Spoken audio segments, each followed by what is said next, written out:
यहां असम में जुटे हैं, मां कामाख्या की धरती पर जुटे हैं। भारत की ग्रोथ में असम का कंट्रीब्यूशन लगातार बढ़ता जा रहा है।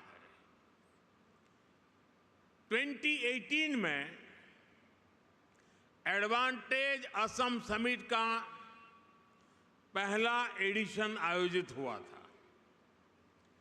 तब असम की इकोनॉमी 3.25 लाख करोड़ रुपए की थी।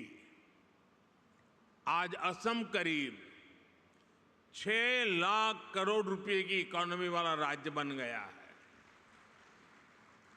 यानी भाजपा सरकार में सिर्फ 6 सालों में असम की इकोनॉमी की वैल्यू डबल हो गई है। ये डबल इंजन की सरकार का डबल इफेक्ट है। असम में हुए ढेर सारे इन्वेस्टमेंट ने, आप सभी ने असम को अनलिमिटेड पॉसिबिलिटीज का राज्य बना दिया है। असम सरकार यहां एजुकेशन, स्किल, अन्य कई प्रकार के डेवलपमेंट और साथ साथ बेहतर इन्वेस्टमेंट एनवायरनमेंट पर फोकस कर रही है। बीते सालों में भाजपा सरकार ने यहां कनेक्टिविटी से जुड़े इंफ्रास्ट्रक्चर पर बहुत काम किया है। मैं आपको एक उदाहरण देता हूं। साल 2014 से पहले ब्रह्मपुत्र नदी पर बस 3 पुल थे। यानी 70 सालों में सिर्फ 3 ब्रिज। लेकिन बीते 10 सालों में हमने 4 नए ब्रिज बनाए हैं। इनमें से एक ब्रिज का नाम भारत रत्न भूपेन हजारिका जी के नाम पर रखा है।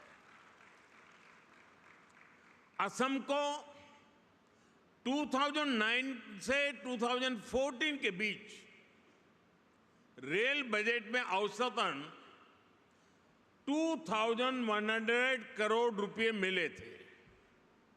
हमारी सरकार ने असम के रेलवे बजट को 4 गुना से ज्यादा बढ़ाकर 10,000 करोड़ रुपए तक पहुंचा दिया।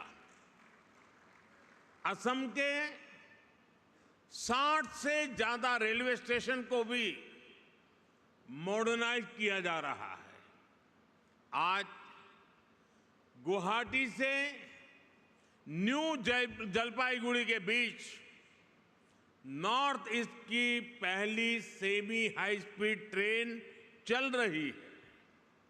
साथियों, असम की एयर कनेक्टिविटी का तेज गति से विस्तार हो रहा है।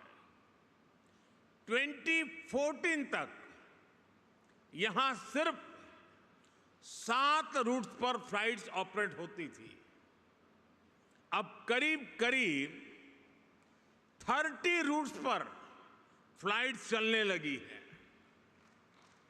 इससे लोकल इकोनॉमी को भी बहुत बड़ा बूस्ट मिला है। यहां के युवाओं को रोजगार मिला है। साथियों, ये परिवर्तन सिर्फ इंफ्रास्ट्रक्चर तक सीमित नहीं है। लॉ एंड ऑर्डर में अभूतपूर्व सुधार हुआ है। बीते दशक में अनेक पीस एकॉर्ड्स किए गए हैं। बॉर्डर से जुड़े लॉन्ग पेंडिंग इश्यूज का समाधान किया गया है। आज असम का हर रीजन, हर नागरिक, हर युवा यहां के विकास के लिए दिन रात मेहनत कर रहा है। साथियों, आज भारत में इकोनॉमी के हर सेक्टर में, हर लेवल पर बड़े रिफॉर्म्स हो रहे हैं। हमने ईज ऑफ डूइंग बिजनेस के लिए निरंतर काम किया है। हमने इंडस्ट्री और इनोवेशन कल्चर को बढ़ावा देने का पूरा इकोसिस्टम तैयार किया है। स्टार्टअप के लिए नीतियां हो, मैन्युफैक्चरिंग के लिए पीएलआई स्कीम्स हो, या मैन्युफैक्चरिंग कंपनियां और एमएसएमईज को टैक्स में छूट देना हो, हमने हर एक के लिए बेहतरीन पॉलिसीज बनाई है।